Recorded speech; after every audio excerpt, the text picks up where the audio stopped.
Good evening everyone, कैसे हैं आप सब लोग। मेरा नाम है राहुल और मैं दूंगा आपको सीटीपी का प्रैक्टिस सेट प्लस इसमें होंगे मैथ के क्वेश्चंस। तो बने रहिएगा हमारे साथ। Rahul Pandey official Telegram channel, you can join this for PDF and more information. पहले क्वेश्चन से स्टार्ट करते हैं। शिक्षण की प्रक्रिया में विद्यार्थी क्या होता है। देखो, शिक्षण प्रक्रिया को त्रिध्रुवीय किसने बताया था बताओ। John Dewey. ठीक है। और द्विध्रुवीय किसने बताया था। एडम्स। देखो, विद्यार्थी क्या होता है, ये होता है आश्रित चर। टीचर क्या होता है, स्वतंत्र चर। मध्यस्थ चर क्या होता है, सिलेबस। आंसर क्या हो जाएगा, ए। नेक्स्ट, प्रदत्त शैक्षिक उद्देश्यों प्राप्य उद्देश्यों का वर्गीकरण किसके द्वारा किया गया है। देखो, दो तरीके के बताएं, प्रदत्त और प्राप्य। ये किसने बताएं, ब्लूम ने बताएं। किसने बताएं, ब्लूम ने। आंसर क्या हो जाएगा, बी। अच्छा, ब्लूम ने बुद्धि का आश्चर्यजनक सिद्धांत भी दिया, ये भी याद रखना। ठीक है। और इन्होंने क्या दिया बताओ, मास्टरी लर्निंग दी है, जिसमें 0.85 होना चाहिए, जो मास्टरी लर्निंग के लिए आइडियल बताया गया 0.85 रेस में। ठीक है। आंसर क्या हो जाएगा इसका, बी। कंडीशन ऑफ लर्निंग, ये किताब है गहने की। आंसर है बी। नेक्स्ट, अब देखो नेक्स्ट क्वेश्चन आपका कह रहा है, मानसिक रूप से पिछड़ा जो बालक होगा ना, उसकी व्यू रचना कार्य करेगी कौन सी। तो उसे ना मूर्त रूप से कोई भी चीज़ समझानी चाहिए। आंसर होगा ए। एक चीज़ याद रखना, पिछड़े बच्चों का IQ 70 से कम होता है, ये बताया था। ठीक है। आंसर ए है इसका। नेक्स्ट है, भ्रमण द्वारा शिक्षा का अर्थ क्या है। भ्रमण द्वारा शिक्षा का अर्थ, देखो, बाहर ले जाना। देखो, ये होगा प्रत्यक्ष रूप से अनुभव कराना। क्या होगा, प्रत्यक्ष रूप से अनुभव कराना। आंसर होगा सी। नेक्स्ट, कक्ष शिक्षण कैसा होना चाहिए बताओ।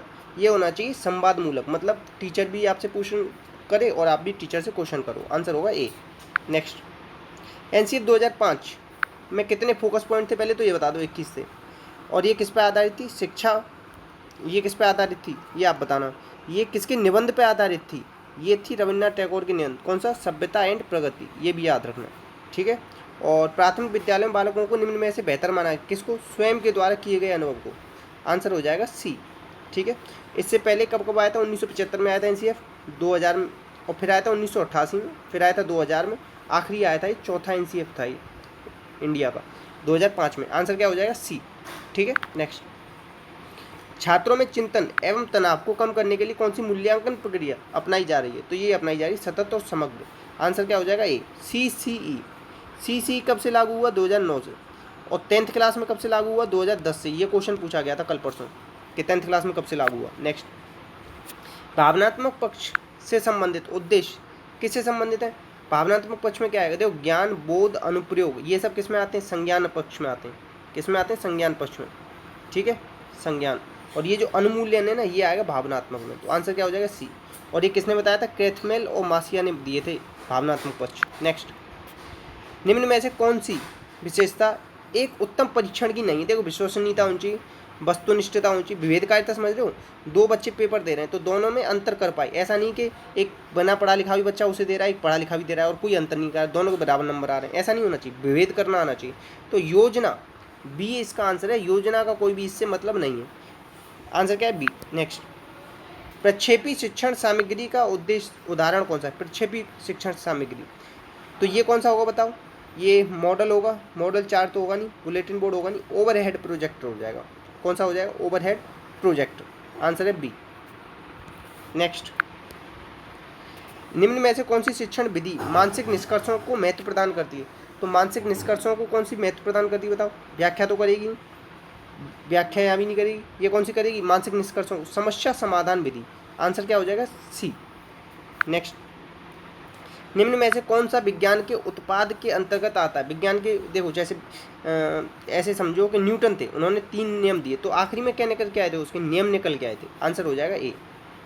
नेक्स्ट, विज्ञान शिक्षण में विद्यार्थियों की अधिगम कठिनाइयों के निदान के उपरांत कौन सी व्यवस्था की जाती।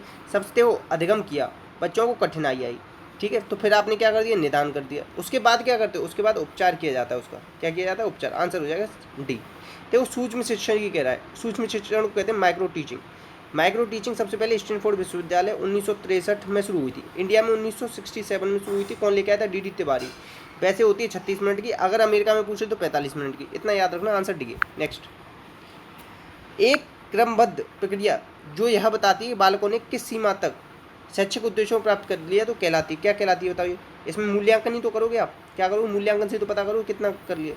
एक क्वेश्चन आता है, दल शिक्षण सबसे पहले कहाँ शुरू हुआ, तो ये अमेरिका में हुआ था।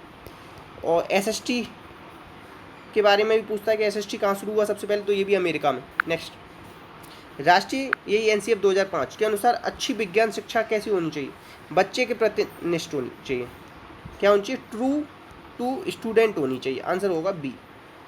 नेक्स्ट, निम्न में से क्या उच्च प्राथमिक स्तर पर विज्ञान शिक्षा का उद्देश्य नहीं होना चाहिए, क्या उद्देश्य नहीं होना चाहिए। तो आपका ये क्वेश्चन है, उच्च प्राथमिक स्तर पर विज्ञान शिक्षा का उद्देश्य क्या नहीं होना चाहिए। तो देखो कभी भी हम परिभाषाओं पर बल नहीं देते, किसी भी स्तर की बात कर ले, आंसर हो जाएगा डी। नेक्स्ट, तो क्षेत्र भ्रमण क्यों महत्वपूर्ण है, क्यों हम फील्ड ट्रिप करवाते हैं। संचालन आसान है, गलत। जानकारी इकट्ठा करना, गलत। मेहनत करना, गलत। यह अपने हाथ से करने के अनुभव प्रदान करता है, मतलब बच्चा खुद करके सीखता है, तो आंसर हो जाएगा डी। नेक्स्ट, विज्ञान में रचनात्मक आकलन क्यों आवश्यक है। रचनात्मक आकलन वही फॉर्मेटिव असेसमेंट, कितना होता है, 40% होता है। फीडबैक दिया जाता है, ये सब याद रख लेना। इससे क्या होता है, यह निदान है, यह शिक्षार्थी में वैज्ञानिक दृष्टिकोण के विकास में सहायक है। यह लेना आसान है, ये गलत है, कई काट दो। यह विज्ञान को अच्छे प्रकार से समझने में सहायक है। तो वो रचनात्मक आकलन क्यों जरूरी है पता है, क्योंकि इसमें निदान होता है। इसमें क्या होता है, निदान है। ये निदानात्मक होता है ना, इसमें क्या किया जाता है, निदान, और फिर उसके बाद उपचार, इसीलिए। तो आंसर क्या हो जाएगा इसका, बी। रचनात्मक आकलन क्यों महत्वपूर्ण है, निदान के लिए। नेक्स्ट, विद्यार्थियों में विज्ञान मेले का आयोजन क्यों किया जाता है। विद्यालयों में विज्ञान मेले का आयोजन क्यों किया जाता है। परीक्षांकों के लिए तो नहीं करेंगे, और मूल्यांकन के लिए तो नहीं करेंगे, उच्च शिक्षा के लिए तैयार करने की जरूरत नहीं, सृजन एवं प्रयोग करने की क्षमता, सृजन एवं प्रयोग करने की क्षमता के लिए करेंगे, आंसर होगा बी। नेक्स्ट, एक शिक्षक के नाते निम्न में से आप शिक्षण किसे उपयुक्त मानते हो। तो देखो, कक्षा में अवधारणा को स्पष्ट करना, संबंधित गतिविधियों को शिक्षार्थी से कराना, या परियोजना बनाना, केवल परियोजना, अवधारणाओं को तकनीकी का प्रयोग दिखाना, ये गलत। इसमें सही क्या हो जाएगा, आंसर हो जाएगा सी। अवधारणाओं से संबंधित गतिविधियों को शिक्षार्थियों से कराना, खुद बच्चे करके देखेंगे। नेक्स्ट है, इसमें वैज्ञानिक दृष्टिकोण का कौन सा गुण नहीं है। तो उत्सुकता होती है, खुला मस्तिष्क जो होता है, वस्तुनिष्ठता होती है, कठिन कार्य ये कोई गुण नहीं है, आंसर हो जाएगा सी। नेक्स्ट, हरी कक्षा 6 के शिक्षार्थियों को घूर्णन गति पढ़ाना चाहता है, तो निम्न में से कौन सी विधा सबसे अच्छी है। तो क्या करे, गतिविधि आधारित शिक्षण करे, आंसर हो जाएगा ए। एक मतलब डोरा ले ले, उसमें एक साइड में एक लट्टू बांध ले और उन्हें चलवाए पहले। नेक्स्ट, विज्ञान के मूल्यांकन में सतत एवं समग्र मूल्यांकन का अर्थ क्या है, बताओ विज्ञान के में क्या है। तो अधिगम के आकलन हेतु, सामान्य गतिविधियों की जांच, या आवर्ती की जांच, तो ये तो नहीं होगा। विज्ञान के सभी पहलुओं का मूल्यांकन, इस ये पता क्या कह रहा है, विज्ञान के मूल्यांकन में कह रहा है। तो अधिगम के आकलन हेतु सामान्य गतिविधि और अभ्यास, अधिगम के आकलन हेतु क्या हो जाएगा, सामान्य गतिविधि और अभ्यास। अब देखो, पहले मुझे भी लगता था कि इसका आंसर क्या होगा, सभी पहलुओं का मूल्यांकन होगा, मगर जब मैंने भी सीटेट की आंसर की चेक की ना, तो उसमें क्या दे रहा है, उसमें दे रहा है, एक सेकंड रुको, सतत एवं समग्र मूल्यांकन, आकलन हेतु सामान्य गतिविधि और अभ्यास। अभी चलो इसे छोड़ के चलते हैं, इस पर क्वेश्चन मार्क लगा देते हैं, ठीक है। नेक्स्ट, शिक्षा का उद्देश्य क्या होना चाहिए। शिक्षा का उद्देश्य क्या होना चाहिए बताओ, सामाजिक जागरूकता विकसित करना ना, व्यावसायिक कौशल विकसित करना ना, बच्चों को व्यवहारिक जीवन जीने के लिए तैयार करना, आंसर होगा डी। नेक्स्ट, देखो वर्णमाला की पहचान किस आयु वर्ग में हो जाती है, तो ये होती है 3 साल। 3 साल में लिंग की पहचान हो जाती है, ठीक है। ये भी याद रखना कि लड़का है कि लड़की है। और 3 साल में बच्चा क्या कर लेता है, मातृभाषा सीख जाता है। क्या सीख जाता है, मातृभाषा सीख जाता है, ये भी याद रखना, ठीक है। नेक्स्ट है भाषाई सापेक्षता का सिद्धांत किससे संबंधित है, तो ये दिया था बेंजामिन ली वॉर्फ। किसने दिया था भाषाई सापेक्षता का सिद्धांत, ये दिया था linguistic, who developed the principle of linguistic relatively. भाषाई सापेक्षता का सिद्धांत दिया था बेंजामिन ली वॉर्फ ने, आंसर हो जाएगा सी। इसका आंसर मैंने आपको बता दिया, सी होगा। नेक्स्ट क्वेश्चन है, छात्रों को स्कूल में कैसे प्रेरित किया जाना चाहिए। बच्चों को आप कैसे प्रेरित कर सकते हो स्कूल के अंदर, तो आकस्मिक अध्ययन से नहीं, चयनित अध्ययन से नहीं, गहन अध्ययन से करोगे। कैसे कर, इंटेंसिव स्टडी। अब एक चीज़ और याद रखना, इंटेंसिव स्टडी को नैरो स्टडी भी कहते हैं। कैसे कहते हैं, नैरो स्टडी, ठीक है, ये भी याद रखें। नेक्स्ट है, एक शिक्षिका अपनी प्राथमिक कक्षा में प्रभावी अधिगम को बढ़ा सकती है। कैसे बढ़ा सकती है, प्रोत्साहन देकर या जीवन के साथ संबंधित करके, उन्हें जीवन के साथ संबंधित कर दो। क्या कर दो? जीवन के साथ संबंध। आंसर हो जाएगा बी। नेक्स्ट, डैश वास्तविक विकास क्षेत्र और संभावित विकास क्षेत्र के बीच का अंतर है, तो इसे कहते हैं जेडपीडी। क्या है? जेडपीडी। और इसकी संकल्पना किसने दी थी? ये दी थी वाइगोत्स्की ने।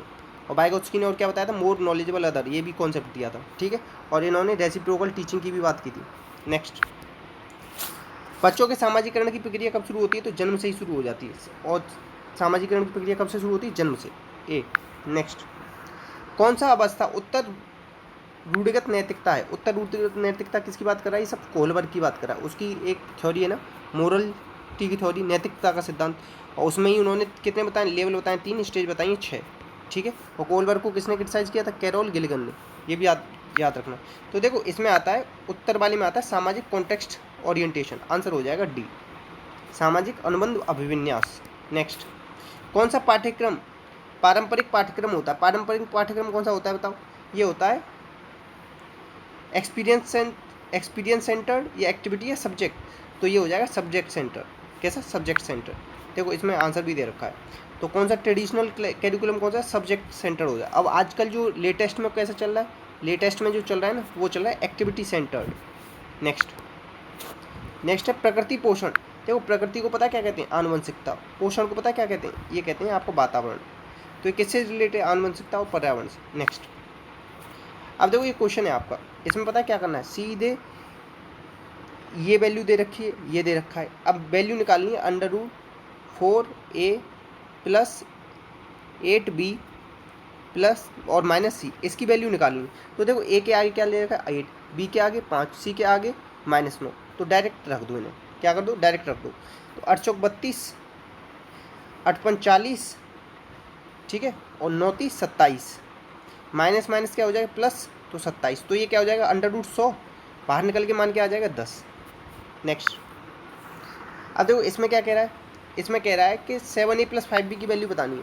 तो इसका होल स्क्वायर कर दो, 7a + 5b का होल स्क्वायर। क्या कर दो? Whole square. तो देखो, 7 का करोगे, a + b का होल स्क्वायर आता है ना, 49a² + 25b² प्लस 7 पंजे 30, 7 पंजे 35, दूनी 70ab। क्या आएगा? 70ab। तो इसकी जगह तो रख दो 30, ठीक है, और ab की जगह रख दो 1, और 70 यहाँ यही है। तो ये टोटल कितना हो जाएगा? 100 किसकी वैल्यू आई है? इसके होल स्क्वायर की वैल्यू। तो इसकी वैल्यू कितनी आ जाएगी? 10। कितनी आ जाएगी? 10। ऊपर वाले को एक सेकंड देख लेते हैं। हाँ, सही है, माइनस माइनस प्लस हो रहा था ना, इसलिए इसकी भी वैल्यू 10 होगी। नेक्स्ट है, देखो, 2 ट्रेनें हैं 90 किलोमीटर प्रति घंटा और 70 किलोमीटर प्रति घंटा की गति से P और Q की तरफ चल रही हैं। तो 130 किलोमीटर ज़्यादा चलती है तेज़ वाली। तो वैसे तेज़ वाली कितने स्पीड ज़्यादा चल रही है? 20 से। इसमें 130 से, तो 130/20 कर दो। तो आंसर क्या आ जाएगा? 6.5 घंटे। कितने समय बाद मिलेंगे? 6.5 घंटे बाद। नेक्स्ट, अब देखो, ये कह रहा है कि चक्रवृद्धि ब्याज की दर पर 3 वर्ष के लिए कोई धनराशि 8,000 और 27,000 रुपये होती है। तो बताना है कि कितना ब्याज दे होगा, ब्याज की परसेंटेज बतानी है। ऐसे कभी दे रखा हो ना, तो 0 से तो 0 काट देना, बच कितना गया? 8। इधर कितना बच गया? 27। 3 वर्ष का बताया ना, तो इसका कर देना Q, इसका भी Q। तो क्या निकल के आएगा? इसका Q आएगा 2, इसका आएगा 3। तो 2 पे 1 का ब्याज मिल रहा है, गुणा 100। तो आंसर क्या आ जाएगा? 50। ऐसे करना है डायरेक्ट। नेक्स्ट, इसमें कह रहा है कि वह छोटी से छोटी संख्या बताओ जो 5, 6, 7 और 8 से तो विभाजित हो जाए और 3 शेषफल छोड़े, और 9 से विभाजित हो तो कोई शेषफल ना बचे। तो देखो, 5 और 2 7, 8 9, ये तो 3 बचा रही है, तो होगी। 5 और 3 8 और 1 9, ये 6 बचा रही है, ये भी नहीं होगी। 6 और 3 9, 8 और 1 9, ये संख्या सही है। 6 और 3 9 9, 1 बच रहा है यहाँ पे भी, तो ये भी नहीं होगी। तो आंसर क्या हो जाएगा? आंसर हो जाएगा सी। नेक्स्ट, अब ये कह रहा है कि ताजे फल में 90% पानी है और सूखे फल में 60% पानी है। तो ऊपर कितना बच गया? 10% बच गया गूदा, और नीचे कितना बच गया? 40% गूदा बच गया। 0 से 0 काट दो। 4 की वैल्यू दे रखी है 100, तो कितना होगी? 25 गुनी। तो सूखे फल में कितना होगा गूदा? 25 होगा। कितना केजी होगा? 25 केजी। डायरेक्ट निकाल लिया करो ऐसे। नेक्स्ट, अब इसमें कह रहा है कि एस्टेट में आया हुआ है कि कौन सा सही है। तो देखो, 1/2, 1/6 ऐसे लिखो। इसका मल्टीप्लाई यहाँ, इसका यहाँ, 6 यहाँ आ जाएगा, 2 यहाँ आ जाएगा। तो ये बड़ा है ना, तो ये पहला ही सही है इसका। इस तरीके से निकाल लो। नेक्स्ट, अब इसमें कह रहा है कि कौन सी प्रॉपर फ्रैक्शन है। प्रॉपर फ्रैक्शन पता है क्या होती है? ऊपर छोटा हो, नीचे बड़ा हो। अगर मैं ऊपर 5 रख दूँ और नीचे 10 रख दूँ, तो ये उचित नहीं, सॉरी ये भी उचित बन गई। अब ऐसे समझो, यहाँ पे तो यहाँ रखूँ 3, यहाँ रखूँ 2, ये अनुचित है, ठीक है। अब इसमें पूछा उचित भिन्न कौन सी है, तो देखो ये है उचित भिन्न। अभी ये उचित भिन्न कब बनेगी, 1 सही 1/4, ठीक है। अभी ये इसका क्या बन जाएगी, ये तो 3/2 हो जाएगी, तो ये भी अनुचित है, ये भी अनुचित है, ये भी अनुचित है, आंसर हो जाएगा ए सही है। नेक्स्ट, अब इसमें कह रहा है कि कितने 1/2 होंगे, तो 2 एकम 2, 3/2 में कितने 1/2 हैं, ये 2 से 2 तो बराबर हैं, तो कितने 1/2 हैं, तो 3 1/2 हैं, आंसर क्या हो जाएगा सी। नेक्स्ट है 2 और 2/3 समकोण में कितनी डिग्री संख्या होंगी, 2/3 समकोण निकाल लो पहले, तो 90 कर दो तो 30 बार कट जाएगा, 30 दूनी 60 तो यहाँ से आ गया, और 2 समकोण की वैल्यू क्या आ जाएगी बताओ, 180, 80, अब ये कितना हो गया 240 हो जाएगा ना। नेक्स्ट, एक सेकंड, हाँ सही है। नेक्स्ट है 4 और 1/3 समकोण, ये क्वेश्चन नंबर, इसे आप मान लेना 1, क्वेश्चन नंबर क्या मानना 1, इसका जवाब देना आप, सेम है ऊपर वाले की तरह। अब देखो इसमें कह रहा है कि ये इस तरीके से दे रखा है, ठीक है, लाल भाग बता रखा है 40, और इसमें क्या दे रखा है 1/2, 1/2 की वैल्यू दे रखी है 40, तो 1 की वैल्यू क्या आ जाएगी 80, ठीक है। सफ़ेद भाग पूछा, सफ़ेद भाग कितना 1/8, टोटल कितना निकाला हमने 80, 1/8 निकाल लो इसका, 80 का 1/8 करोगे तो क्या निकल जाएगा 10। नेक्स्ट, अब इसमें पूछा है चतुर्थांश कितने, जो ऊपर बताया था ना वैसे ही होगा ये भी, क्वेश्चन नंबर 13, इसका जवाब आप दोगे, ठीक है। तो ये था आज का आपका वीडियो, इसमें मैंने आपको कराया CDP के क्वेश्चन, CDP में हमने आज की साइंस की पेडागोजी, ठीक है, और प्लस मैथ के क्वेश्चंस, कुछ थोड़ी बहुत ट्रिक्स अच्छी लगी हो तो प्लीज़ शेयर कीजिएगा, सपोर्ट कीजिएगा, अपना का ध्यान रखना। जय हिंद, जय भारत।